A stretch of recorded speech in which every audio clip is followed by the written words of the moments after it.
Heavenly Father, I pray for everyone watching this video right now. May you bless them with peace, joy, and breakthroughs in their lives. Amen. Hello, my wonderful family. I am so glad and grateful to have you here with me today. Your support means the world, and I truly don't take it for granted. Before we dive into today's powerful story, please don't forget to give this video a thumbs up, drop a comment below to share your thoughts, and of course, hit that subscribe button and turn on the notification bell so you never miss an update from this channel.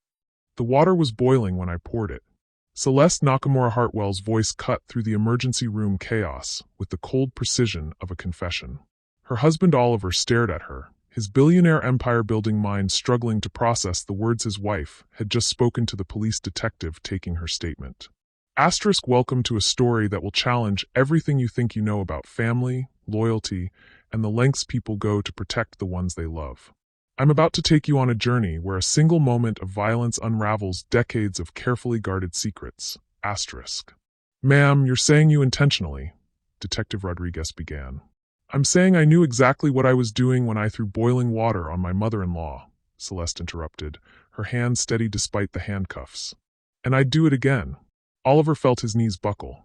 Across the hospital corridor, his mother Evelyn Sterling lay sedated behind a curtain, second-degree burns covering 30% of her body. The woman who had raised him, protected him, built half his fortune through her strategic brilliance, was fighting for her life because his wife of 3 years had snapped. But it was the look in Celeste's eyes that terrified him most. Not guilt, not regret, relief. Mrs. Hartwell, Detective Rodriguez continued, you understand you're confessing to aggravated assault. With your husband's public profile, this is going to be front-page news within the hour. Oliver's phone was already buzzing. Text after text from his PR team, his board of directors, his business partners. The Hartwell name was synonymous with luxury hotels and philanthropic foundations. His mother's charity galas had raised hundreds of millions for children's hospitals. The scandal would destroy everything they'd built. Celeste, Oliver said quietly, approaching his wife for the first time since the ambulance had arrived. What happened? What did she do to you? For the first time since her arrest, Celeste's composure cracked. Tears welled in her dark eyes as she looked at the man she'd married in a fairy tale ceremony 3 years ago. She told me the truth, Celeste whispered. About why you really married me. About what she's been planning all along. Oliver felt ice water in his veins. What truth? The truth about Yuki, Celeste said, and Oliver's world tilted sideways. Detective Rodriguez looked up from his notepad. Who's Yuki? Celeste kept her eyes locked on Oliver's face. My sister. The one who died in a car accident 5 years ago. The one your mother killed. The emergency room went silent except for the steady beep of monitors and the distant sound of Oliver's reputation crashing down around him. He stared at his wife, the woman he'd fallen in love with at a charity auction. The woman whose shy smile and fierce intelligence had captured his heart from their first dance. Celeste, that's impossible. Your sister died in an accident in Tokyo. The police report was falsified. Celeste's voice was steady again, deadly calm. Just like everything else in my life for the past 5 years. Just like our marriage. Oliver's hands were shaking now. Behind the detective, he could see hospital staff whispering, phones appearing despite the no photography policy. In 30 minutes, this would be trending worldwide. Mrs. Hartwell, Detective Rodriguez said carefully, are you claiming your mother-in-law committed murder? I'm claiming she's been planning this moment for 27 years, Celeste replied. Ever since my parents took something from her that she thought belonged to the Sterling family. Oliver's mind raced back through every conversation with his mother about Celeste, every seemingly innocent question about her family background, every suggestion that they get married quickly, quietly, without the media circus that usually surrounded Hartwell family events. What did your parents take? Oliver asked, though part of him already knew the answer would destroy everything he believed about his family. Celeste smiled, but it was the saddest expression Oliver had ever seen. Me. Dr. Sarah Kim emerged from behind the curtain where Evelyn lay unconscious. Mr. Hartwell, I need to speak with you about your mother's condition. How is she? Oliver asked, his voice hoarse. Stable but critical. The burns are severe, and at her age. Dr. Kim glanced at Celeste, then back at Oliver. There's something else. When we were treating her, we found something unusual. What kind of unusual? Dr. Kim held up a small device, no bigger than a pill. A GPS tracker. surgically implanted under her skin, probably decades old based on the tissue growth around it. We only found it because of the burn damage to her shoulder. Detective Rodriguez stepped forward. A tracking device? Someone's been monitoring Mrs. Sterling's location. For at least 20 years, Dr. Kim confirmed. Maybe longer. Oliver felt reality fracturing around him. His mother, the woman who had taught him about business ethics and family loyalty, had been carrying a tracking device for decades. His wife, the woman he'd trusted with his heart and his future, had just confessed to attempted murder. And somewhere in this nightmare, there was a dead sister named Yuki and a family secret that went back 27 years. Oliver, Celeste said softly, I need you to listen very carefully to what I'm about to tell you. Because in about 10 minutes, your mother is going to wake up, and she's going to lie to you about everything that's happened. She's going to make you choose between her and me. Celeste. And when she does, I need you to remember that I didn't attack her because I hated her. Celeste's voice broke completely now, tears streaming down her face. I attacked her because I love you too much to let her destroy you the way she destroyed my family. Oliver's phone rang. The caller ID showed his head of security. Urgent, media outside, they know about the arrest. Detective Rodriguez was speaking into his radio. We need backup at General Hospital. High-profile domestic case, media presence, possible flight risk. Dr. Kim was checking her watch. She should be regaining consciousness any moment. And Oliver Hartwell, worth $12 billion, owner of hotels on every continent, philanthropist and business visionary, stood frozen in a hospital corridor, realizing that everything he thought he knew about his life was about to be torn apart by the two women he loved most. Behind the curtain, Evelyn Sterling's monitor started beeping faster as she began to wake up. The most powerful family in America was about to become the most scrutinized. And Oliver still had no idea that the real horror was just beginning. Evelyn Sterling's eyes opened like a predator sensing weakness. Despite the bandages covering 30% of her body, despite the morphine drip and the burns that should have left her unconscious for hours, Oliver's mother focused immediately on his face with laser precision. Oliver, she whispered, her voice cracked but determined. Don't believe her. Whatever she told you, it's lies. Detective Rodriguez moved closer to the hospital bed. Mrs. Sterling, I'm Detective Rodriguez. Your daughter-in-law has confessed to assaulting you with boiling water. Can you tell us what led to the incident? Evelyn's gaze never left Oliver's face. She's mentally ill. I've been trying to get Oliver to see it for months. The delusions, the paranoia about our family.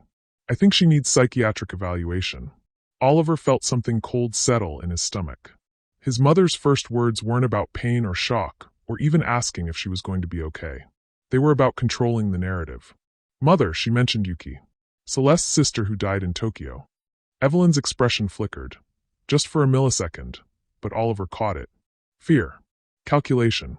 The same look she got during hostile business negotiations when someone had information she didn't expect them to have. I don't know what she's talking about, Evelyn said carefully. Oliver, you know how she gets when she's having one of her episodes. Episodes. Oliver's mind raced back through 3 years of marriage. There had been times when Celeste seemed distant, when she'd wake up screaming from nightmares she couldn't remember. Times when she'd stare at old photographs with a haunted expression. But he'd attributed it to the trauma of losing her sister, not mental illness. Mrs. Sterling, Detective Rodriguez continued, we found a GPS tracking device that was surgically implanted in your body. Can you explain that? This time, Evelyn's composure slipped completely. Her monitors started beeping faster as her heart rate spiked. That's impossible. Ma'am, we have the device. It's been transmitting your location for approximately 20 years. Oliver watched his mother's face cycle through emotions he'd never seen before. Shock, rage, and something that looked almost like relief. As if a weight she'd been carrying for decades had finally been lifted. Show me, Evelyn demanded. Dr. Kim held up the small device in a sterile container. It was older technology, bulky by modern standards, but clearly sophisticated for its time. Whoever implanted this had surgical training. This isn't something you'd do to yourself. Evelyn stared at the device, and for the first time in Oliver's life, his mother looked vulnerable. Afraid. I need to speak to my son alone, she said finally. Ma'am, this is a criminal investigation. Then arrest me. Evelyn's voice rose to a shout that made her burns visible under the hospital gown. Arrest me for being tracked against my will for 20 years. Arrest me for being a victim. Detective Rodriguez exchanged glances with Dr. Kim. 5 minutes. Mr. Hartwell, if you're comfortable with that. Oliver nodded, though comfort was the last thing he felt. As the room cleared, leaving him alone with his mother for the first time since his world had exploded, he realized he was afraid to hear what she was going to tell him. Oliver, Evelyn began, her voice dropping to a whisper, what I'm about to tell you will sound impossible. But I need you to trust me the way you did when you were a little boy and I told you the monsters in your closet weren't real. Mother, what's going on? Celeste isn't who you think she is. Evelyn struggled to sit up, wincing as the movement pulled at her burns. Her real name isn't Celeste Nakamura. It's Haruki Tanaka. She's the daughter of Kenji Tanaka, the man who destroyed our family business in Japan 30 years ago. Oliver felt the floor shifting beneath him. That's impossible. I've seen her passport, her birth certificate. All forged. Oliver, the Tanaka family stole $40 million from Sterling Industries when you were 7 years old. They disappeared overnight, leaving our Japanese hotels in ruins. It took us 15 years to recover from what they did to us. The beeping of the monitors seemed to get louder as Oliver processed this information.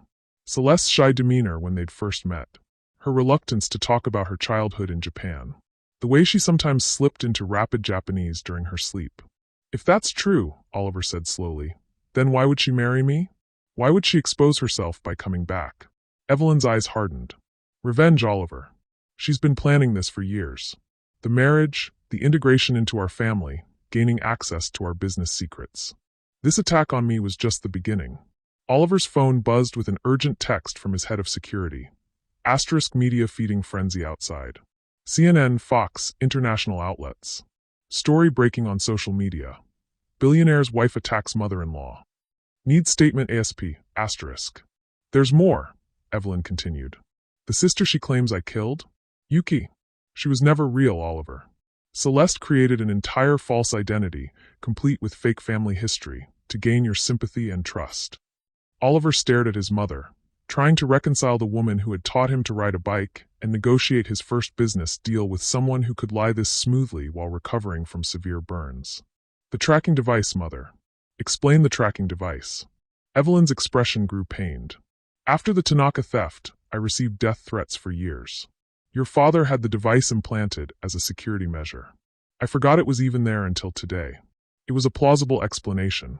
Oliver had grown up surrounded by security measures that seemed extreme to outsiders, but normal to his family. Kidnapping threats were real for billionaire families. Protection was a way of life. But something nagged at him. Something about the way his mother's story was just slightly too neat, too convenient. His phone rang.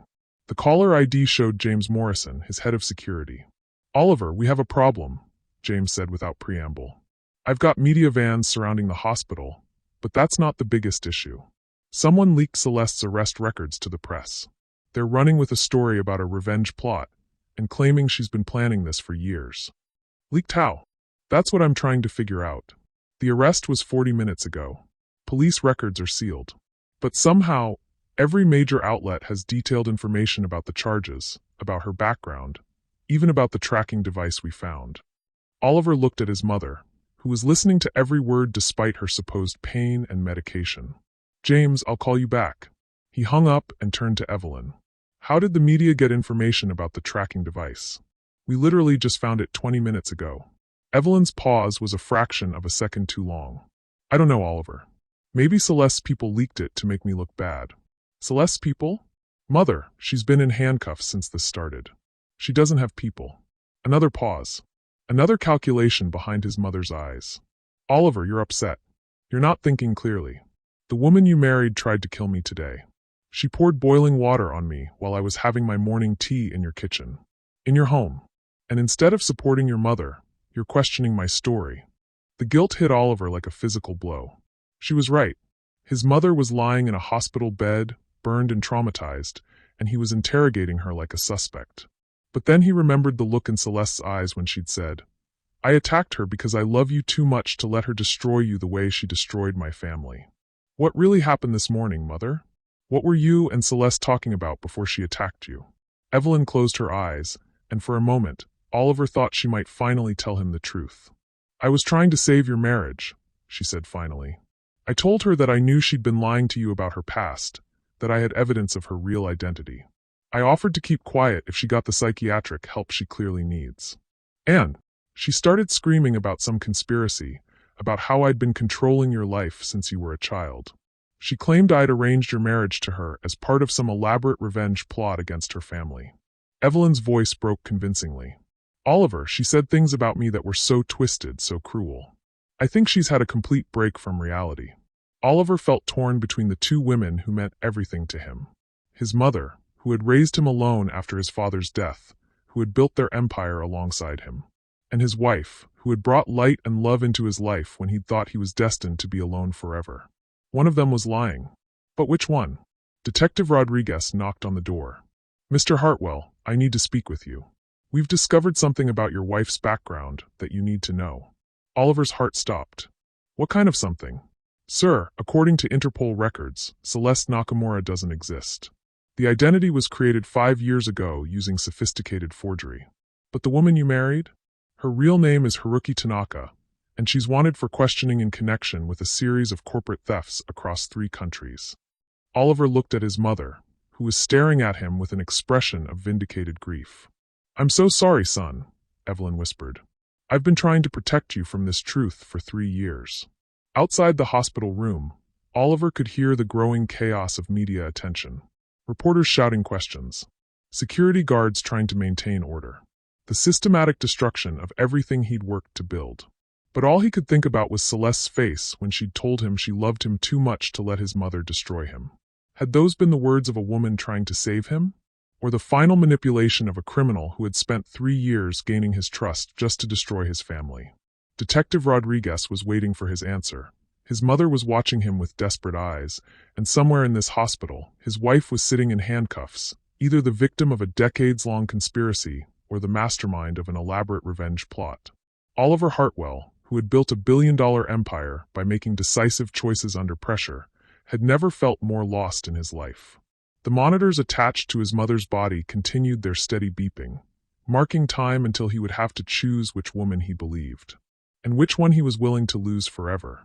Oliver made the choice that would haunt him for the rest of his life in the time it took to draw a single breath. Detective Rodriguez, he said, his voice steady despite the chaos exploding around him. I want to post bail for my wife immediately. Whatever the amount, I'll pay it. The words hit the hospital room like a detonation. Evelyn's heart monitor started screaming as her pulse spiked dangerously high. Oliver, no, she gasped, struggling to sit up despite her burns. You don't understand what you're doing. But Oliver was already moving toward the door. I understand perfectly, Mother. For the first time in 3 years, I understand everything. Dr. Kim rushed back into the room as Evelyn's monitors went into full alarm. Mr. Hartwell, your mother's heart rate is critical. We need to sedate her. Don't you dare. Evelyn's voice was pure command, the tone that had built empires and destroyed competitors. Oliver, if you leave this room, if you choose her over me, you'll lose everything. The board will remove you. The family trusts will be frozen. Our investors will flee. Oliver paused at the doorway. His mother wasn't threatening him. She was making a promise. The Sterling family holdings were structured in a way that gave Evelyn ultimate control if she deemed Oliver mentally incompetent or acting against family interests. Are you threatening to destroy me if I don't abandon my wife? Oliver asked quietly. I'm trying to save you from destroying yourself. Evelyn's voice cracked with what seemed like genuine desperation. Oliver, that woman is not who you think she is. In 24 hours, you'll have proof that everything I've told you is true. Detective Rodriguez stepped between them. Mr. Hartwell, before you make any decisions, there's something else you need to see. He pulled out his tablet and showed Oliver a surveillance photo taken at Tokyo's Narita airport 5 years ago. The image showed a young woman with short black hair and different facial features, but the eyes were unmistakably familiar. This is Haruki Tanaka, taken the day before Celeste Nakamura's identity was first used in the United States, Detective Rodriguez explained. Facial recognition software confirms it's the same person, despite what appears to be extensive plastic surgery. Oliver stared at the photo. The woman in the image looked like Celeste, but different. Harder, more angular, as if someone had taken his wife's natural softness and sharpened it into something weapon-like. Plastic surgery to change her appearance, Evelyn said from her hospital bed, her voice getting weaker as the sedatives Dr. Kim had administered began to take effect. Oliver, she spent years planning this. She studied you, learned your weaknesses, crafted the perfect false identity to gain your trust. Oliver's phone buzzed with a call from his head of legal affairs. He ignored it, but Detective Rodriguez was already receiving more information through his radio. "Mr. Hartwell," the detective said grimly, "I just received an update from Interpol. The Tanaka case isn't just about corporate theft. Haruki Tanaka is wanted in connection with the death of her sister, Yuki Tanaka, in Tokyo 5 years ago." The world stopped spinning. "Death," Oliver whispered. "Vehicular homicide. Apparently, Haruki was driving the car when it crashed. Yuki died instantly. Haruki disappeared from the hospital before police could question her about why she was driving at 3 times the legal blood alcohol limit." Oliver felt something fundamental break inside his chest. Celeste hadn't just lied about her identity. She'd lied about her sister's death. Yuki hadn't died in some random accident. She'd died because Celeste had been driving drunk. "The guilt," Evelyn murmured, her words slurring as the medication took hold. "She created this elaborate fantasy about me killing her sister because she couldn't live with the truth that she killed Yuki herself." Oliver leaned against the doorframe, his legs no longer able to support him. Every tender moment with Celeste flashed through his mind, recontextualized by this revelation. Her nightmares weren't about losing her sister. They were about causing her death. Her distant moods weren't grief, they were guilt. Her desperate love for him wasn't genuine. It was the calculated affection of someone trying to fill the void where her soul used to be. "Mr. Hartwell," Detective Rodriguez continued, "there's one more thing. We ran financial analysis on the timing of your marriage to Miss Tanaka. In the 6 months leading up to your engagement, someone with sophisticated knowledge of Sterling Industries' vulnerability points systematically attacked your company's partnerships in Southeast Asia." Oliver's head snapped up. "What kind of attacks?" "Contract disputes, regulatory challenges, leaked proprietary information. Nothing that could be traced to a single source, but the pattern suggests coordinated corporate sabotage. Your company lost approximately $200 million in that period." $200 million. Oliver remembered that time as stressful but manageable, a series of unfortunate coincidences that had tested their resilience but ultimately made them stronger. He'd never connected the attacks to anything personal. "She weakened your company," Evelyn whispered, fighting the sedatives to get the words out. "Then she appeared in your life like a savior. The perfect woman to heal your loneliness, support your recovery from the business challenges, make you feel like the luckiest man in the world." Oliver's phone started buzzing incessantly. Text after text from his CFO, his board members, his international partners. Word was spreading that his wife was wanted by Interpol. Stock prices were already reacting to the scandal. But more than that, if Celeste really was behind the attacks on their Asian operations, she had access to information that could destroy Sterling Industries completely. Trade secrets, client lists, acquisition plans that wouldn't be public for months. "Detective," Oliver said slowly, "I need to know something. When my wife was arrested, was she carrying any electronic devices?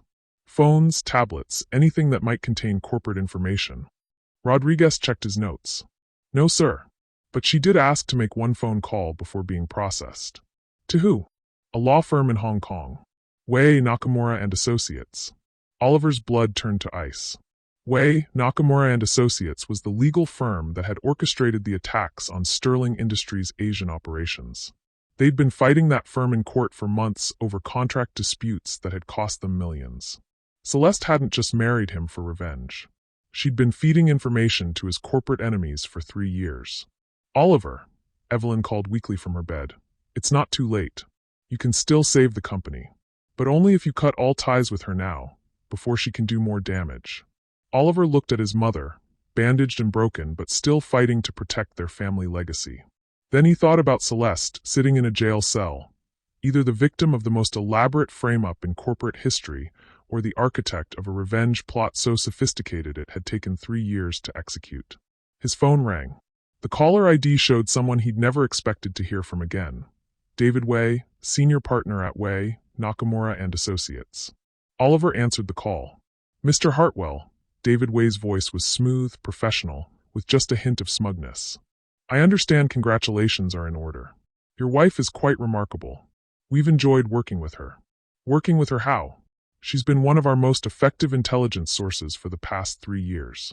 Every board meeting, every strategic planning session, every confidential client discussion, Miss Tanaka has been very thorough in her reporting. Oliver felt rage building in his chest like lava. How much? How much what, Mr. Hartwell? How much did she sell us out for? David Way laughed softly. Mr. Hartwell, you misunderstand the nature of our arrangement. Miss Tanaka wasn't working for money. She was working for justice. Your family destroyed hers 30 years ago. She simply returned the favor. The line went dead. Oliver stared at his phone, processing the magnitude of what he'd just learned. Celeste hadn't just betrayed him personally. She'd betrayed their entire company, their employees, their investors, everyone who depended on Sterling Industries for their livelihoods.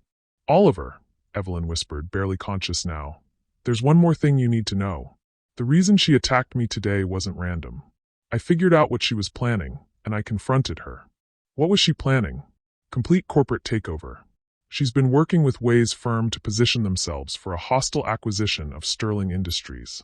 The scandal from today, the revelation of her true identity, the corporate espionage, it's all designed to crash our stock price and make us vulnerable. Oliver felt the walls closing in around him. Every choice led to disaster. If he supported Celeste, he'd be enabling someone who had spent 3 years systematically destroying everything he'd worked to build. If he abandoned her, he'd be betraying the woman he'd promised to love and protect, regardless of what she'd done. But as he stood in that hospital room, watching his mother fight off sedatives to warn him about the destruction coming for their family, Oliver realized he'd already made his choice the moment he'd decided to post Celeste's bail. He was going to see this through to the end, even if it destroyed him, even if she'd never loved him at all, even if everything he believed about love and loyalty was about to be proven catastrophically wrong.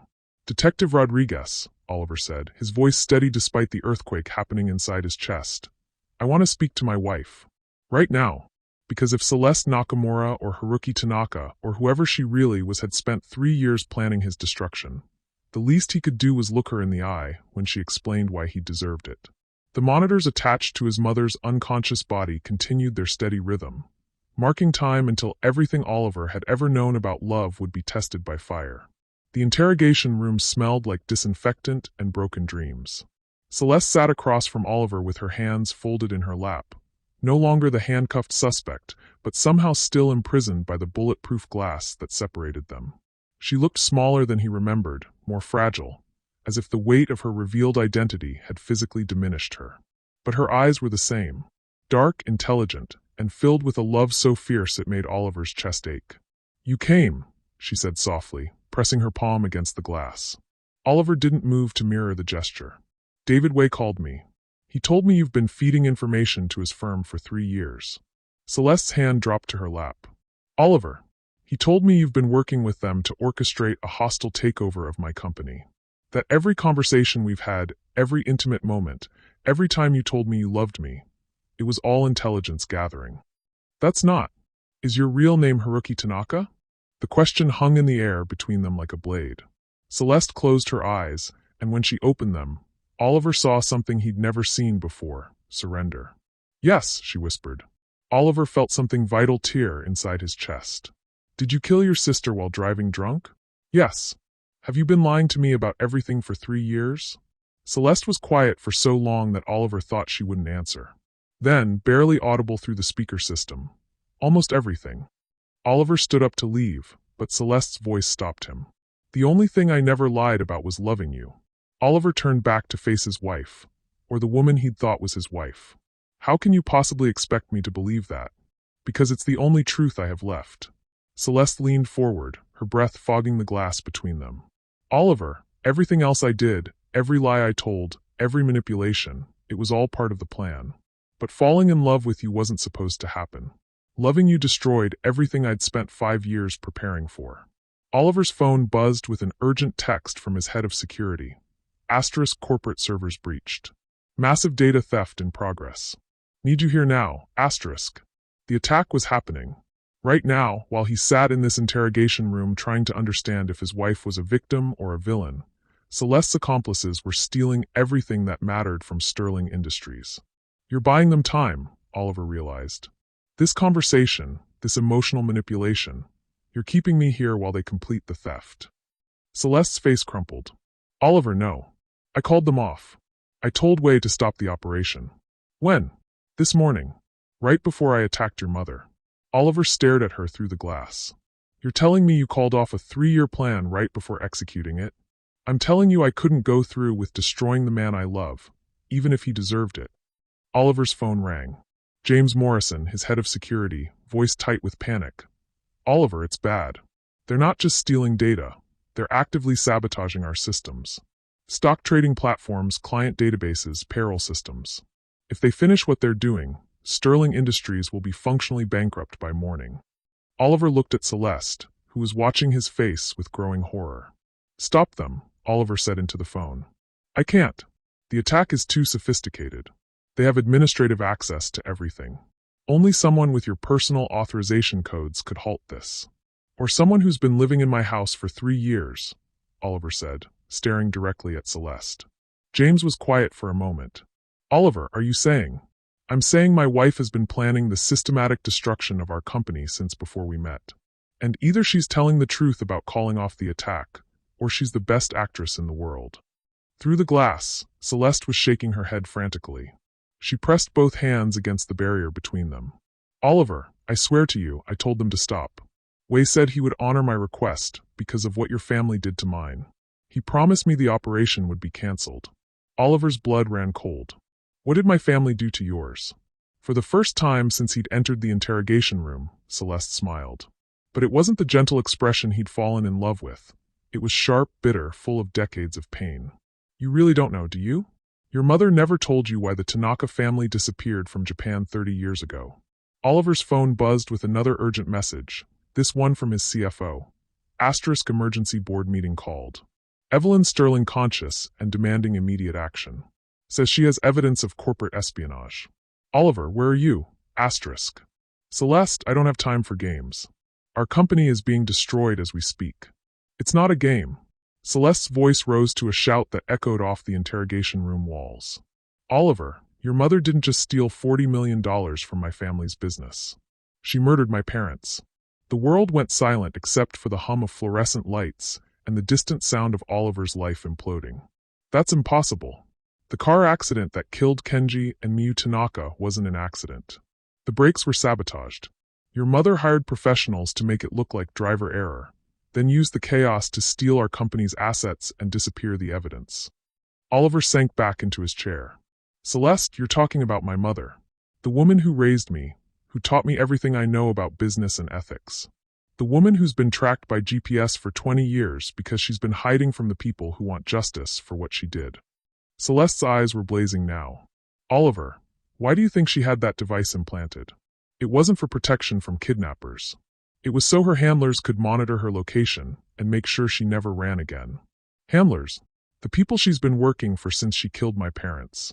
The people who've been using Sterling Industries as a front for money laundering, corporate espionage, and international fraud for 3 decades. Oliver's phone started ringing incessantly.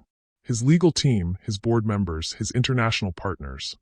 Everyone was calling at once as news of the data breach spread through their corporate network. But Oliver couldn't move. He was staring at Celeste through bulletproof glass, trying to reconcile the woman he'd made love to last night with someone who'd just accused his mother of murder. You have proof of this? He asked quietly. I had proof. Financial records, communication logs, witness testimony from 3 countries.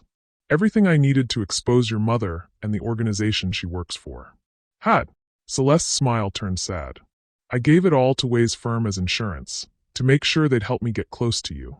But Oliver, I destroyed my copies when I realized I loved you too much to use them. Oliver felt trapped between 2 impossible realities.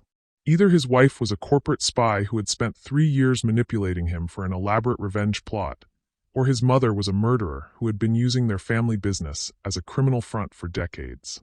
The attack on our servers, Oliver said slowly. If you really called it off, if we really promised to honor your request, then why is it still happening? Celeste went very still. What do you mean? I mean our systems are being systematically destroyed right now. If you're not behind it, and Wei's firm isn't behind it, then who? Oliver's phone rang. The caller ID showed his mother's hospital room. Oliver.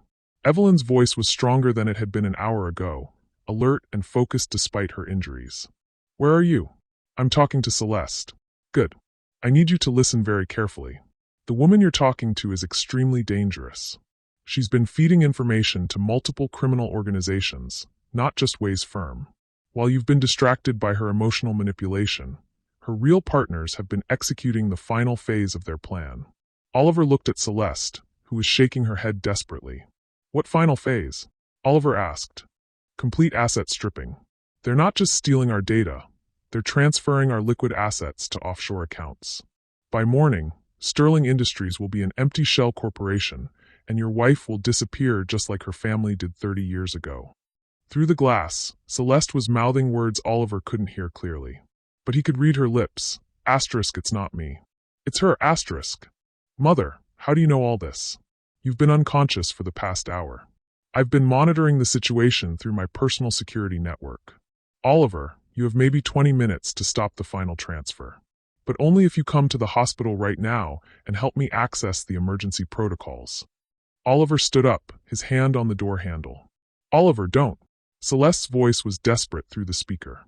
"If you leave now, if you go to her, she'll make sure I disappear forever. Just like she made my parents disappear. Just like she's been planning to make you disappear once she's finished using the Sterling name for her criminal network." Oliver's head was spinning.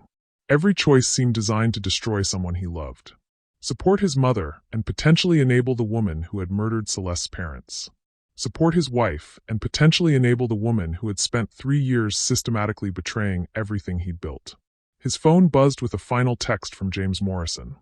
"Asterisk Oliver, I'm looking at the transfer logs. The asset stripping isn't being coordinated from outside the company. It's being authorized from inside Sterling Industries. Someone with executive access is stealing everything we own. Asterisk." Oliver looked at Celeste one last time. "If you're telling the truth about loving me, if any of this is real, then help me stop this." "I can't," Celeste whispered. "The only person with the access codes to halt the transfers is your mother. And Oliver, if she's really the victim in all this, if I'm really the criminal mastermind everyone thinks I am, then why would she be the only person who can save your company?" The question hung in the air as Oliver's phone rang again, his mother's number flashing on the screen. 20 minutes to save Sterling Industries. 2 women claiming to love him, both with blood on their hands. And Oliver Hartwell, billionaire empire builder, had no idea which one was telling the truth. Or if either of them was. Oliver chose his mother. He left Celeste in the interrogation room and raced through the hospital corridors toward Evelyn's room, his phone buzzing with updates about Sterling Industries' systematic destruction. 18 minutes until the final asset transfer. 17. 16. But when he burst through the door to his mother's room, Evelyn was gone. Her hospital bed was empty, her lines disconnected, monitors silent. The window was open, cold air streaming in from the December night. "Where is she?" Oliver demanded of Dr. Kim, who was standing over medical charts with a puzzled expression. "Mr. Hartwell, that's impossible. Your mother was sedated. Her burns were severe. She couldn't have." Oliver's phone rang. Unknown number. "Oliver." Evelyn's voice was clear and strong, no trace of the pain or medication that had marked their earlier conversation. "I'm sorry, son, but I couldn't let you see what I'm about to show you." "Mother, where are you?" "The transfers are happening. We need to stop them." "The transfers can't be stopped, Oliver. They were never meant to be stopped. This entire day, Celeste's attack, her arrest, your crisis of faith, it was all designed to bring us to this moment." Oliver felt ice water in his veins. "What moment?" "The moment when you finally learn who you really are." Through the hospital window, Oliver could see a black sedan idling in the parking lot below. Even from this distance, he could make out his mother's silhouette in the passenger seat. 27 years ago, Evelyn continued, I stole something precious from the Tanaka family. Not money, not business assets. Something far more valuable. Oliver gripped the phone so tightly he thought it might shatter. What did you steal? Their son. The world stopped spinning. Oliver's reflection stared back at him from the hospital window. Dark hair, angular features, eyes that had always seemed slightly out of place in family photos with his blonde, blue-eyed mother. You're lying. Your birth name was Hiruto Tanaka. You were 3 years old when I took you from your family's home in Kyoto. Kenji and Miyu Tanaka, Celeste's parents, they were your parents too. Oliver's legs gave out. He sank into the chair beside his mother's empty hospital bed, his mind reeling. Celeste is your sister, Oliver. Your twin sister. The phone slipped from Oliver's numb fingers, clattering to the floor. But Evelyn's voice continued through the speaker, relentless and matter-of-fact. The plastic surgery she underwent wasn't to change her identity for revenge. It was to make herself look less like you. She's been trying to get close to you for 3 years, not to destroy Sterling Industries, but to rescue her brother. Oliver stared at his reflection in the window, seeing Celeste's features in his own face for the first time. The same nose. The same way of tilting their head when concentrating. The same laugh that had always seemed familiar, but he'd never understood why. The GPS tracker, Oliver whispered, picking up his phone with shaking hands, was to monitor you, not me. The organization I work for has been tracking their stolen asset for 27 years. Making sure you never remembered your real family. Making sure you never asked the right questions. Through the window, Oliver watched the black sedan pull away from the hospital. His mother, the woman who had raised him, loved him, taught him everything he knew about loyalty and family, was disappearing into the night after revealing that his entire life was built on kidnapping and lies. Mother. I'm not your mother, Oliver. I never was. I was your handler. The woman assigned to raise you and mold you into the perfect corporate asset for the organization that owns Sterling Industries. Oliver felt reality fracturing around him. Every childhood memory, every lesson about business ethics, every moment of maternal love he'd treasured. All of it was manipulation by the woman who had stolen him from his real family. Why? The word came out as a broken whisper. Because Kenji Tanaka was going to expose our entire operation. He'd discovered that Sterling Industries was being used to launder money for international criminal networks. So we eliminated the parents and took their children as insurance. Oliver's mind raced back through 27 years of lies. Children. Plural. You and your sister. But she escaped during the kidnapping. She watched me kill your parents and take you away. She's been planning to get you back ever since. Through the speaker, Oliver could hear road noise as Evelyn's car accelerated away from the hospital. The organization is done with you now, Oliver. Sterling Industries has served its purpose. The asset transfers aren't theft, they're liquidation. Your entire empire is being dissolved, and the resources are being moved to our next operation. Oliver forced himself to his feet, staggering toward the door. Where are you going? Somewhere you'll never find me. The boy I raised is gone now.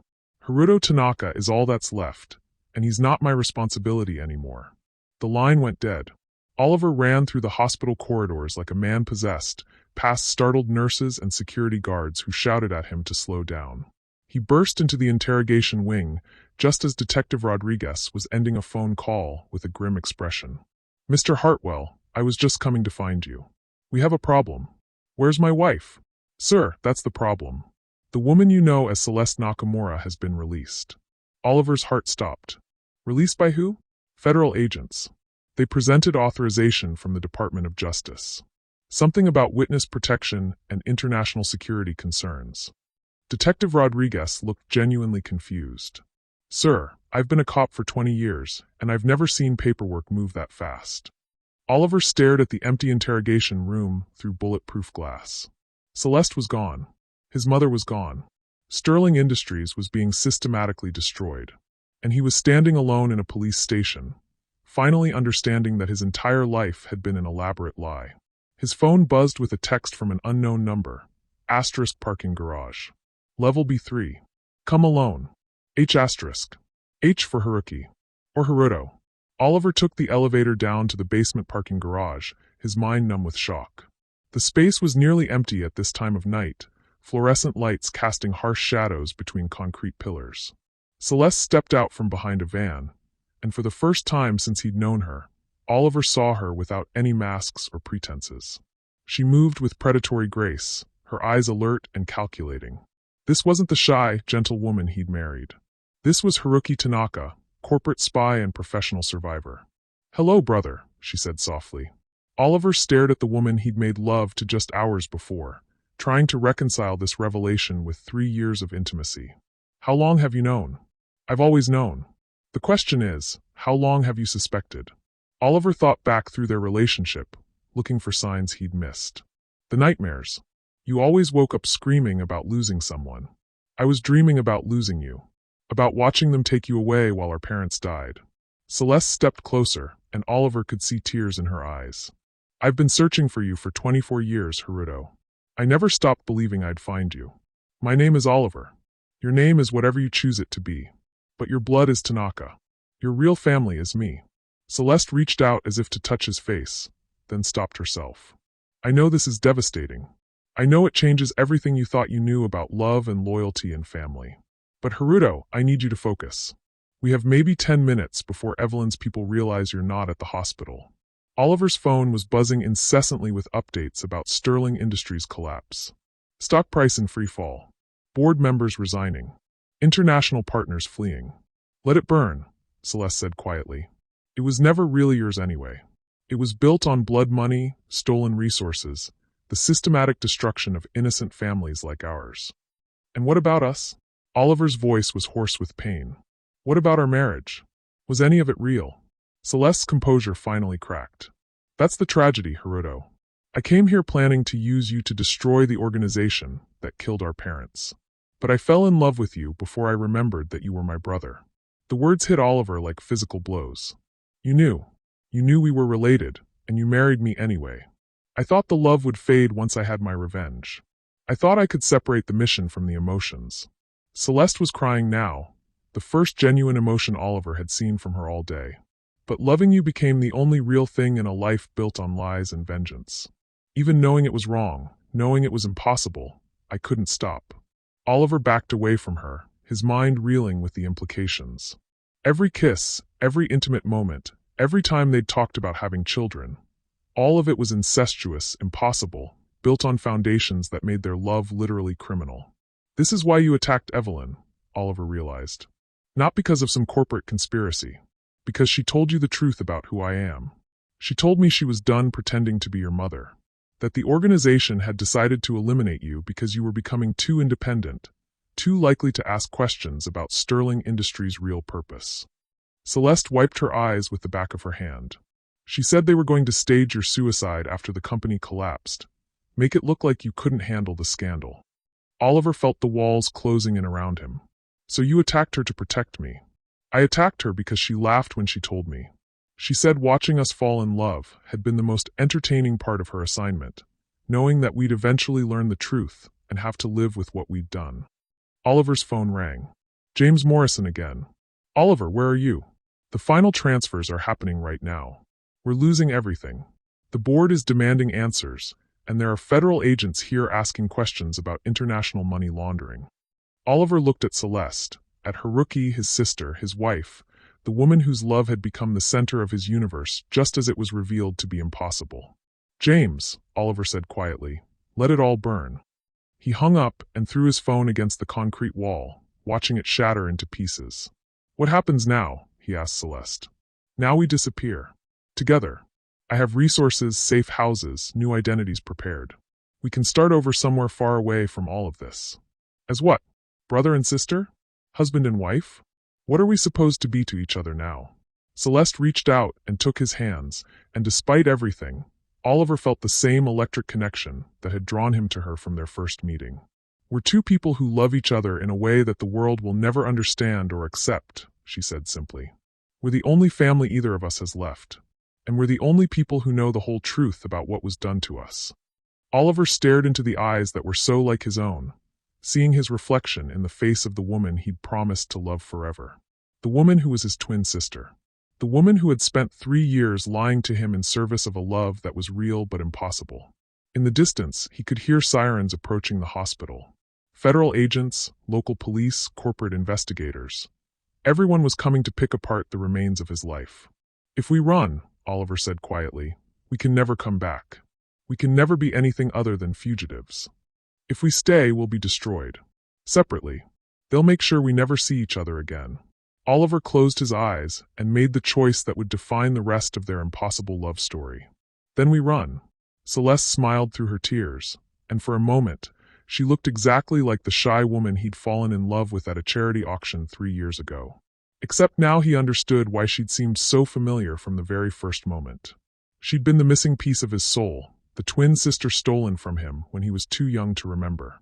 And loving her was both the most natural thing in the world and the most forbidden. They drove through the night in stolen silence, Celeste's hands steady on the wheel while Oliver stared out at the landscape rushing past. Every mile took them further from the wreckage of Sterling Industries and deeper into a reality neither of them was prepared to face. The safe house was a cabin in rural Vermont, isolated and anonymous. As Celeste killed the engine, Oliver realized they were completely alone for the first time since learning the truth about their relationship. "We can't do this," Oliver said quietly. Celeste's hands remained gripped on the steering wheel. "I know. What we've been doing for 3 years. Celeste, we're siblings. Twins. What we felt, what we did, it's wrong." Celeste's voice was flat, emotionless. Biologically dangerous. Psychologically devastating. Morally impossible. She finally turned to look at him. And it felt like the most right thing in the world. Oliver got out of the car and walked toward the cabin, needing distance from the woman whose presence both comforted and destroyed him. The night air was cold, sharp with the promise of snow. "The organization knew," he said as Celeste joined him on the porch. "Evelyn knew what would happen if we found each other. They were counting on it." Celeste fumbled with the keys, her hands shaking for the first time since he'd known her. Separated twins often experience intense attraction when reunited as adults. It's called genetic sexual attraction. Evelyn's people probably planned to use our relationship to control us both. The cabin was sparse but functional. A single room with basic furniture, no personal touches, no warmth. The kind of place designed for people who needed to disappear. Oliver sank onto the couch while Celeste stood by the window, maintaining careful distance between them. 3 years, Oliver said. We were married for 3 years. We were planning to have children. Children who would have been. Celeste stopped herself, unable to finish the sentence. Damaged. Genetically compromised. The products of incest. Oliver buried his face in his hands. God, Celeste, what have we done? We loved each other. We were manipulated into a situation no one should ever have to face. We're victims, Haruto. Don't call me that. Oliver's voice was sharp with pain. I can't be Haruto Tanaka. That boy died when Evelyn stole him.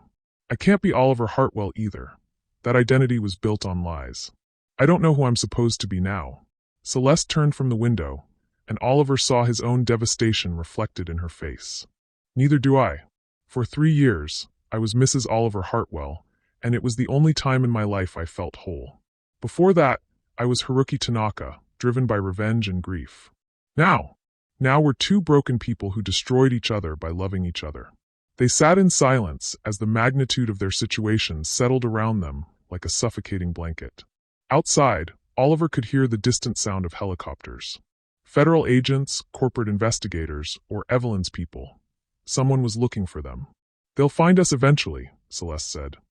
When they do, we'll be separated permanently. Psychiatric evaluation, criminal charges for fraud, conspiracy, corporate espionage. They'll make sure we never see each other again. Oliver's phone, a burner Celeste had given him, buzzed with a news alert. Sterling Industries stock had lost 90% of its value. The FBI was investigating international money laundering. Interpol had issued warrants for both Oliver Hartwell and Haruki Tanaka. Maybe that's for the best, Oliver said quietly. Maybe we need to be separated. Celeste flinched as if he'd slapped her. You want to lose me again? I want to stop hurting you. Oliver stood up, pacing to the other side of the small room. Celeste, look at us. Look what this love has done to us. We can't touch each other without knowing it's wrong. We can't be apart without feeling like we're dying. We're trapped in something that can never be healthy or normal or right. So what do you suggest? That we just stop loving each other? Oliver laughed bitterly. Can you do that? Can you just turn it off? No. Celeste's voice was barely a whisper. I've tried for 24 years to stop missing you. I've tried for the past 6 hours to stop wanting to comfort you. I can't. Even knowing what I know now, You still what? I still love my husband more than I love my brother. And that makes me sick. The words hung between them like poison. Oliver felt something fundamental break inside his chest. A final snapping of whatever had held him together through this endless day of revelations. We're going to destroy each other, he said. If we stay together, if we keep pretending this is something we can navigate, we're going to lose what's left of our sanity. Celeste wiped tears from her cheeks. And if we separate? If we let them tear us apart again, then maybe we can heal. Maybe we can find some kind of peace. Peace! Celeste's voice rose to nearly a shout. Oliver, I've spent 24 years without peace.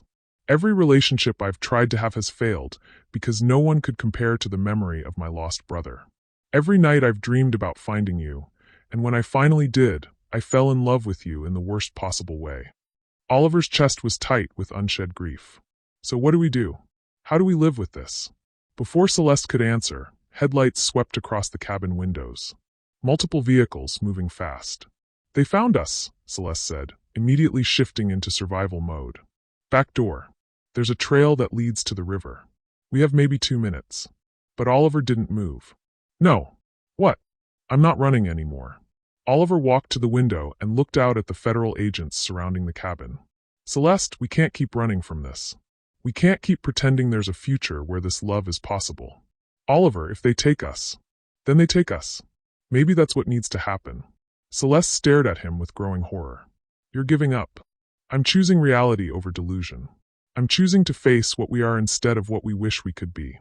A megaphone crackled outside. This is FBI agent Sarah Chin. Oliver Hartwell, Haruki Tanaka, we know you're inside. Come out with your hands visible. Oliver walked toward the door. Don't, Celeste pleaded. Please. Once they separate us, once they put us in the system, we'll never see each other again. Is that really what you want? Oliver paused with his hand on the doorknob. What I want is to love you in a way that doesn't destroy us both. What I want is to touch you without feeling sick with guilt. What I want is for you to look at me and see your brother, not your husband. And what if I can't do that? What if you'll always be both to me? Oliver met her eyes one last time, memorizing her face before everything changed forever. Then we'll learn to live with the pain. Because the alternative is learning to live with the corruption of the only pure thing either of us ever had.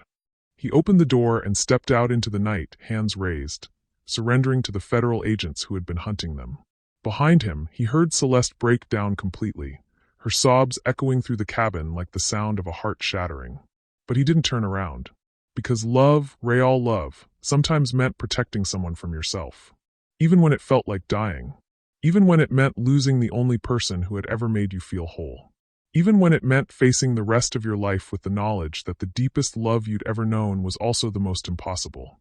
The federal agents handcuffed them both, loading them into separate vehicles as snow began to fall over the Vermont mountains.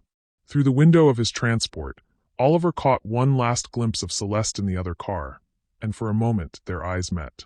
She mouthed 3 words, I love you. Oliver closed his eyes and let the tears fall, knowing that those words would haunt him for the rest of his life. Because he loved her too. He would always love her. And that was exactly why they could never be together again. 6 months later, Oliver sat in a federal courthouse, watching his sister testify against the organization that had destroyed their family. Celeste, she had legally reclaimed the name Haruki Tanaka, but in his mind, she would always be Celeste, looked different in the witness chair. Stronger. The haunted quality that had shadowed her for years was gone, replaced by a fierce determination that reminded Oliver of their father, whose photographs he'd finally been allowed to see. Miss Tanaka, the federal prosecutor continued, can you identify the person who orchestrated the murder of your parents and the kidnapping of your brother? Celeste's eyes found Oliver's across the courtroom. Evelyn Sterling. She was the operational leader for an international criminal network that used Sterling Industries as a front for money laundering and corporate espionage. In the defendant's chair, Evelyn sat perfectly still, her expression unchanged. She'd been captured 3 weeks ago in Switzerland, trying to liquidate assets from yet another shell corporation. When the authorities had finally cornered her, she'd surrendered without resistance, as if she'd been waiting for this moment for decades. And can you describe the psychological manipulation used to control both you and your brother? Celeste took a deep breath. They separated us as children, then engineered our reunion as adults under circumstances designed to create inappropriate emotional attachment. The goal was to use our bond to control us both. Oliver watched the jury's faces as they processed this information. Some looked horrified. Others seemed fascinated by the twisted psychology of the crime. None of them understood what it felt like to love someone with every fiber of your being, while knowing that love was fundamentally wrong. Miss Tanaka, you've cooperated extensively with this investigation, providing evidence that has exposed criminal operations across 12 countries. But your cooperation has come at significant personal cost. Celeste's composure faltered slightly. Yes. Can you explain that cost to the jury? Oliver gripped the edge of the bench as Celeste struggled to find words for the impossible situation they'd been forced into. In order to testify credibly, in order to help bring justice for my parents and the hundreds of other families destroyed by this organization, I had to. She paused, her voice breaking. I had to choose between protecting my brother and protecting the truth. The prosecutor stepped closer. What do you mean? I mean that loving him the way I did was being used against us. As long as we remained emotionally connected, we were vulnerable to manipulation. The only way to break free was to. Celeste looked directly at Oliver. Was to transform our relationship into something that couldn't be weaponized. Oliver felt his heart breaking all over again. For 6 months, they'd been in separate facilities, undergoing psychological evaluation and debriefing. They'd been allowed to see each other exactly once, under heavy supervision, to discuss their testimony. That meeting had been the hardest thing Oliver had ever experienced. They'd sat across from each other at a metal table, federal agents watching their every move, and somehow found the strength to save each other by letting go. Your Honor, the defense attorney stood up. I object to this line of questioning. The witness's personal relationships are not relevant to. Overruled, Judge Martinez said firmly. The psychological manipulation is central to understanding how this criminal organization operated. Continue, counselor. The prosecutor turned back to Celeste. Miss Tanaka, you and your brother have made a conscious decision about your relationship going forward. Can you share that decision with the court? Celeste straightened in her chair, and Oliver saw the moment she chose courage over comfort. We've decided to love each other as family should. As brother and sister. As two people who survived something terrible together and choose to heal together. Her voice grew stronger with each word. We've decided that the best way to honor what was done to us is to make sure it never happens to anyone else. And how do you plan to do that? We're establishing a foundation for families affected by organized crime. Using the recovered assets from Sterling Industries and the other shell corporations to provide legal aid, psychological support, and relocation assistance. Celeste's eyes never left Oliver's face. We're going to spend the rest of our lives fighting the kind of people who tried to destroy us. Oliver felt tears streaming down his face. This was her choice, their choice. To transform their impossible love into something that could heal the world. The prosecutor nodded. And this work will require you to work closely together? Yes. As business partners. As siblings. As people who understand each other in ways no one else ever could. Celeste's voice was steady now, certain. We'll never be husband and wife again. But we'll always be family. Across the courtroom, Evelyn Sterling finally showed emotion.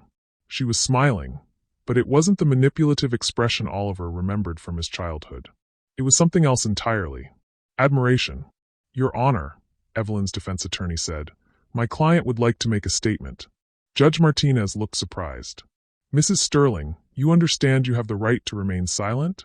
Evelyn stood up slowly, her gaze moving between Oliver and Celeste. Your Honor, I've spent 30 years destroying families. I think it's time I helped rebuild one. The courtroom fell silent as Evelyn Sterling, criminal mastermind and destroyer of lives, looked directly at the two people whose childhood she had stolen. What I did was unforgivable, she said simply. I took children from their parents. I manipulated innocent people into becoming weapons against each other. I turned love into a tool for control. She paused, her voice growing soft. But I also watched those children grow into extraordinary adults. Adults who chose healing over revenge. Adults who chose love over hate, even when that love became impossible. Oliver felt something shifting inside his chest. Not forgiveness. He would never forgive Evelyn for what she'd done. But something else. Understanding, maybe. Or recognition of the complexity of human nature. I'm pleading guilty to all charges, Evelyn continued. Not because I seek redemption, but because they deserve justice. And because, she looked directly at Oliver. Because the son I raised taught me that sometimes the right choice is also the hardest choice. The judge banged his gavel as chaos erupted in the courtroom. Reporters shouted questions. Lawyers huddled in urgent conferences. But Oliver only had eyes for Celeste. She was looking back at him with an expression of profound sadness and profound hope. They had made their choice. They would love each other forever, but differently. They would be partners in healing the world, but never again lovers. They would honor their impossible connection by transforming it into something pure. After the court session ended, they were allowed a few minutes together before returning to their separate facilities to complete their psychological evaluations. "Are you sure about this?" Oliver asked as they stood in a small conference room, a federal agent watching from the corner. "Are you?" Celeste replied. Oliver thought about everything they'd lost. The marriage, the intimacy, the dream of a future together as husband and wife. Then he thought about everything they'd gained. The truth about their past, the chance to honor their parents' memory, the opportunity to prevent other families from suffering as they had. "Yes," he said finally. "I'm sure." Celeste smiled, and for the first time in months, it reached her eyes. "Then we're going to be okay. Different than we planned, harder than we imagined, but okay." Oliver nodded, feeling something he hadn't experienced in 6 months. Hope. They would never be lovers again. But they would be something else, something perhaps even more powerful. They would be two people who had faced the worst kind of love and chosen to transform it into the best kind of purpose. They would be living proof that broken things could be made beautiful again, just not in the way anyone expected.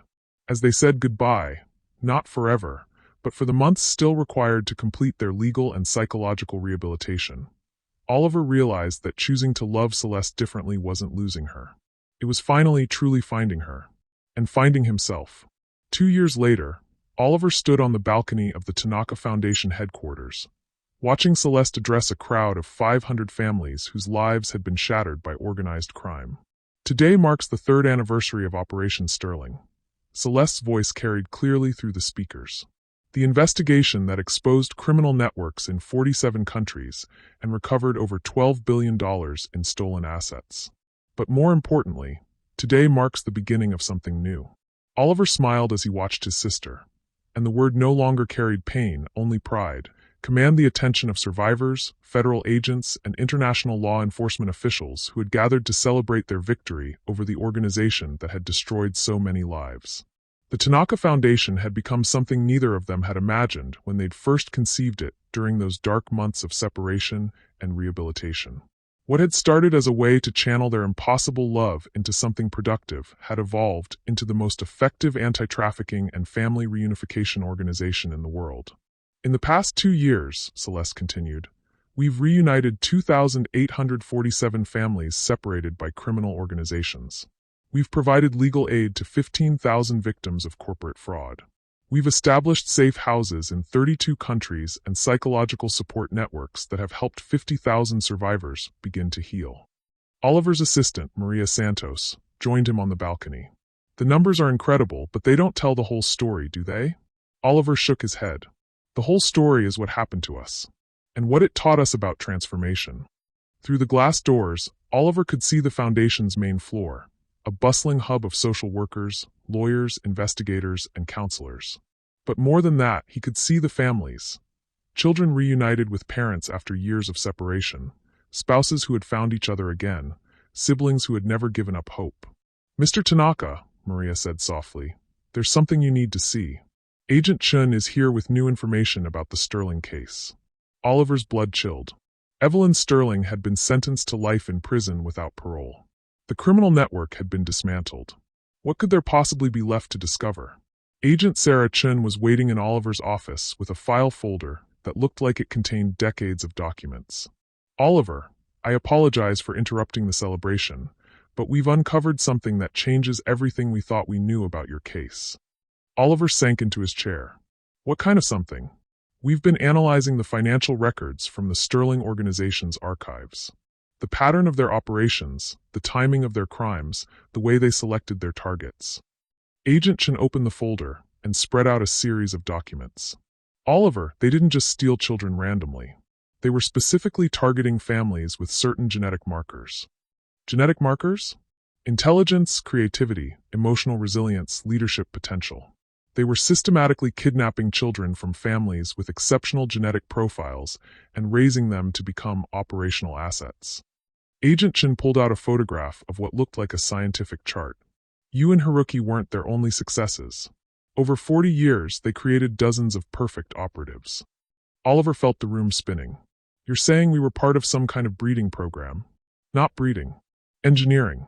They were creating super agents by stealing gifted children and molding them through controlled trauma and manipulation." Agent Chen's expression was grim. "Oliver, Your parents weren't just business rivals who threatened to expose Sterling Industries. They were scientists. The word hit Oliver like lightning. Scientists. Kenji and Miyu Tanaka were geneticists studying the hereditary components of emotional intelligence and cognitive ability. Their research was groundbreaking and dangerous to people who wanted to exploit those traits. Agent Chin pulled out another document, this one showing a family tree with dozens of names and photographs. Every child they stole came from families involved in genetic research, cognitive psychology, or emotional development studies. They were targeting the children of the world's leading experts in human potential. Oliver stared at the chart, seeing his own childhood photograph connected to dozens of other faces. Children who had been stolen, manipulated, trained to become weapons against the very qualities that made them exceptional. Where are they now? Oliver asked quietly. The other children? That's why I'm here. Agent Chen's voice grew hopeful. Some of them are dead. Some of them are still missing. But 17 of them are alive and identifiable. And Oliver, they're all doing exactly what you and Haruki are doing. What do you mean? They're all working to heal the world. Despite everything that was done to them, despite the trauma and manipulation, they've all chosen to use their gifts for good. Agent Chen smiled. One is running a refugee resettlement program in Germany. Another established a network of schools for gifted children from disadvantaged backgrounds. A third created a revolutionary therapy program for victims of psychological abuse. Oliver felt tears building in his eyes. They're all fighting back. More than that, they're all succeeding.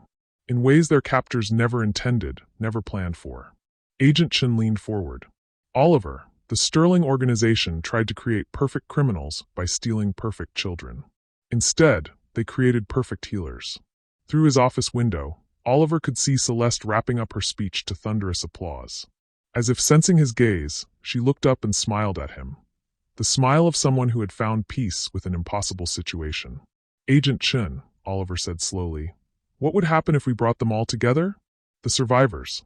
The other stolen children who became healers instead of weapons. That's exactly what I was hoping you'd ask. Agent Chen pulled out one final document.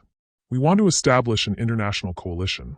The 17 survivors working together to dismantle what's left of these networks and prevent future operations. Oliver thought about the foundation they'd built, the families they'd reunited, the love he and Celeste had transformed from something destructive into something that healed the world.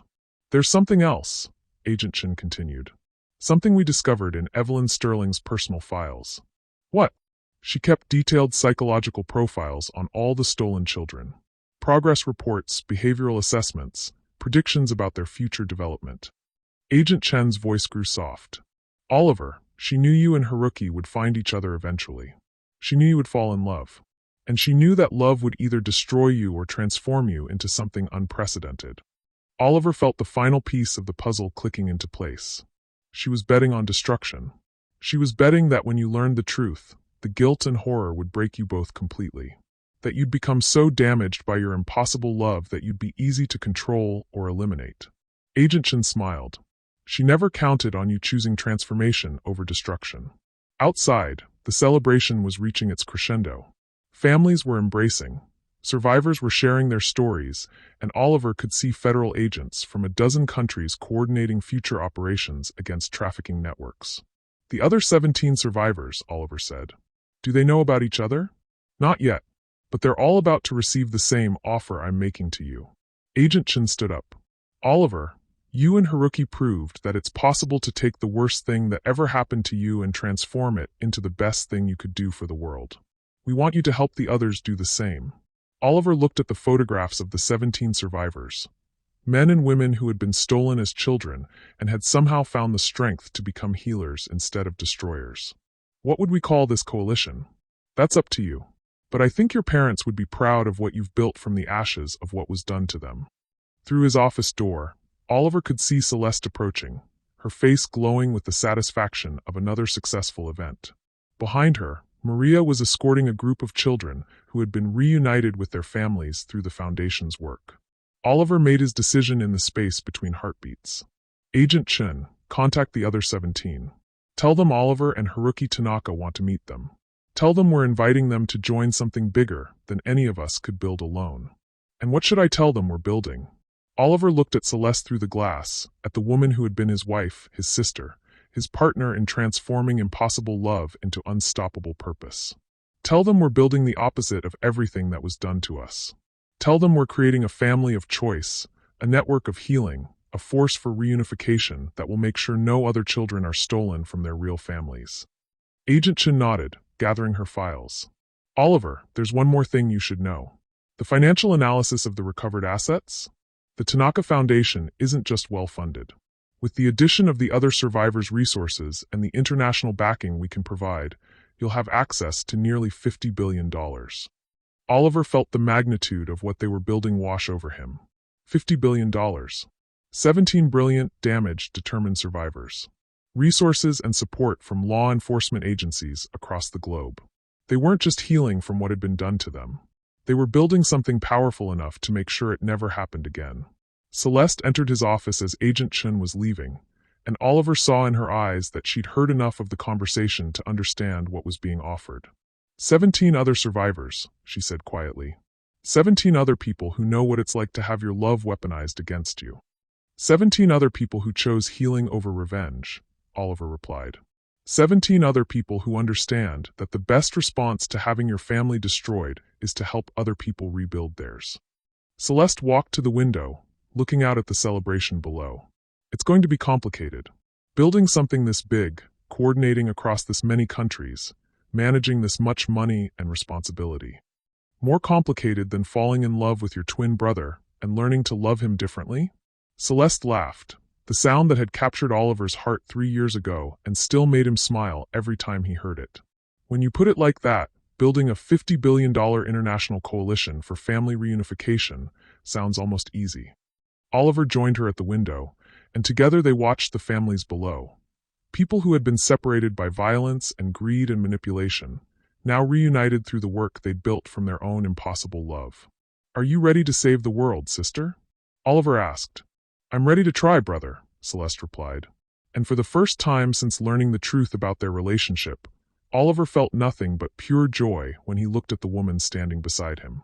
They had taken the most forbidden love imaginable and transformed it into the most powerful force for good either of them could have dreamed. They had proven that broken things could be made beautiful again. And they were just getting started. 5 years after Celeste poured boiling water on her mother-in-law, Oliver stood in a federal courthouse once again. But this time, he was the one addressing the judge. Your Honor, Oliver said, his voice steady and clear, the Tanaka Coalition respectfully requests that Evelyn Sterling be granted supervised release to participate in our family reunification program. The courtroom erupted in whispers. Evelyn Sterling, the woman who had orchestrated decades of kidnapping and family destruction, sat at the defendant's table looking frail but alert. 5 years in federal prison had aged her, but her eyes still held the sharp intelligence that had once built and destroyed empires. Judge Martinez looked skeptical. Mr. Tanaka, this woman kidnapped you as a child, murdered your parents, and manipulated you into an extremely complicated relationship with your sister. Why would you want her released into your custody? Oliver glanced at Celeste, who sat in the front row wearing the professional attire of someone who had just finished testifying before the United Nations about international trafficking prevention. She nodded encouragingly. Because, Your Honor, we've learned that healing isn't just about helping victims. It's about transforming perpetrators. Oliver turned to face Evelyn directly. Evelyn Sterling has information about trafficking networks that are still operating. She has knowledge of children who are still missing. And despite everything she's done, she's still the only mother figure I remember from my childhood. The irony wasn't lost on anyone in the courtroom. The same woman who had stolen Oliver's childhood was now being offered redemption by the man whose life she'd destroyed. Mrs. Sterling, Judge Martinez addressed Evelyn directly. Do you understand the terms of this proposed arrangement? You would be under constant supervision, working directly with the families you helped tear apart, using your knowledge to reunite children with their real parents. Evelyn stood slowly, her prison uniform replaced by the simple gray dress the Tanaka Foundation provided for all their program participants. Your Honor, Evelyn said, her voice carrying none of the manipulation that had once made her so dangerous. I spent 30 years destroying families because I believed love made people weak.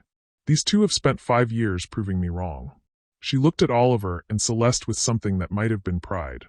If they can transform what I did to them into something that saves other children, then I owe it to my victims to help them do it. Judge Martinez was quiet for a long moment, considering. Mr. Tanaka, your coalition has successfully reunited over 15,000 families in the past 3 years. Your work has dismantled trafficking networks on 4 continents. But taking responsibility for Evelyn Sterling, that's asking a lot of any organization. It's asking everything of us, Oliver admitted. But Your Honor, the day my sister poured boiling water on this woman was the day our real healing began. Not because violence solved anything, but because it forced us to confront the truth about who we were and who we wanted to become. Celeste stood up from her seat. Your Honor, may I address the court? Judge Martinez nodded. 5 years ago, I attacked Evelyn Sterling because I was consumed by rage and guilt over what had been done to my family. Celeste's voice was steady, carrying the authority of someone who had testified before international tribunals. That attack didn't heal anything. It just created more pain. What healed us was choosing to love each other differently. What healed us was building something bigger than our own trauma. She walked to stand beside Oliver, not as his wife, but as his partner in purpose. Evelyn Sterling was right about one thing. Love can make people vulnerable. But she was wrong about it making them weak. Love made us stronger. Love made us builders instead of destroyers. And love is what's going to help us save the 47 children we've identified who are still missing from Sterling network operations. Judge Martinez looked down at the files spread across her bench. Mrs. Sterling, you understand that if you violate any terms of this supervised release, you'll return to federal prison for the remainder of your natural life? I understand, Your Honor. And you understand that you'll be working directly with the families you helped tear apart, listening to their stories, confronting the reality of what your actions cost them. I understand. Mr. and Miss Tanaka, you understand that you're taking personal responsibility for a woman who spent decades perfecting the art of manipulation and control? Oliver and Celeste exchanged glances, and in that moment, they both remembered the scared children they'd been, the impossible lovers they'd become, and the purposeful partners they'd chosen to be. We understand, Your Honor, they said in unison. Judge Martinez signed the release order with a flourish that seemed to echo through the courtroom like the closing of one story and the opening of another. 6 months later, Oliver stood in the garden behind the Tanaka Foundation's newest facility, watching Evelyn Sterling teach a group of recently reunited families how to plant flowers together. The roots need space to grow, Evelyn was explaining to a 7-year-old girl who had been separated from her parents for 3 years. But they also need to be close enough to support each other. Celeste joined Oliver on the porch, carrying 2 cups of tea and wearing the peaceful expression of someone who had finally found her place in the world. Any regrets? She asked, settling beside him on the bench they'd built together. Oliver watched Evelyn help the little girl pat soil around a seedling, then guide her over to where her parents were working on their own plants. The woman who had once stolen children was now helping families learn to grow together again. None, Oliver said simply. You. Only one. Celeste sipped her tea thoughtfully. I regret that it took me so long to understand that the opposite of destroying families isn't just protecting them. It's helping them choose each other every day. Oliver smiled, thinking about the 17 survivors who now formed the core of the Tanaka Coalition. Each of them had taken their impossible trauma and transformed it into unstoppable purpose. Each of them had learned to love differently, powerfully, in ways that healed the world instead of damaging it. The Seoul office called this morning, Celeste said. 3 more families reunited through the network. And the new legislation passed in Brussels. 17 countries just criminalized the kind of psychological manipulation that was used on us. Oliver nodded, feeling the satisfaction of work that mattered. What's next? Africa. South America. The networks are evolving, but so are we. Celeste leaned against his shoulder in the casual affection of siblings who had learned to treasure their connection without being destroyed by it. Oliver, do you ever think about what our parents would say if they could see us now? Oliver thought about Kenji and Miyu Tanaka, the geneticists whose research had made them targets, whose love for their children had ultimately led to their deaths and their children's salvation. I think they'd say we proved their hypothesis, he said finally. Which hypothesis? That love is the strongest force in human genetics. That given enough time and enough courage, it can overcome any trauma, survive any manipulation, and transform any tragedy into something beautiful. In the garden below, Evelyn was helping the little girl carry her planted flower to her parents, who welcomed her with embraces that spoke of relief, gratitude, and the kind of love that could survive anything. Oliver and Celeste sat in comfortable silence, watching families learn to be families again, knowing that their own impossible love story had made it possible. They would never be husband and wife again, but they had become something even more powerful. Two people who had taken the most forbidden love imaginable and transformed it into the most healing force either of them could have dreamed. They had proven that broken things could not only be repaired, they could be made more beautiful than they had ever been before. And they were just getting started. The Tanaka Coalition had 47 children still to find, 17 brilliant survivors still changing the world, and infinite love to transform into infinite healing. Some stories end with people getting what they want. The best stories end with people becoming who they were meant to be. Oliver and Celeste Tanaka had become exactly who they were meant to be. Family, partners, and proof that love, real love, always finds a way. What did this story teach you about the transformative power of love when it chooses healing over destruction? About the courage it takes to transform your greatest trauma into your greatest purpose? Oliver and Celeste's journey shows us that sometimes the most beautiful love stories aren't about perfect people finding perfect happiness. They're about broken people choosing to become something greater than their pain, together. Which moment in their impossible journey moved you most? The revelation of their true relationship? Their choice to love each other differently? Their decision to transform their trauma into a force for healing the world? Drop your thoughts in the comments about how this story changed your perspective on love, family, and redemption. Subscribe for more stories that will challenge everything you think you know about the human heart, because the most powerful love stories are the ones that prove love always finds a way, even when that way leads somewhere completely unexpected.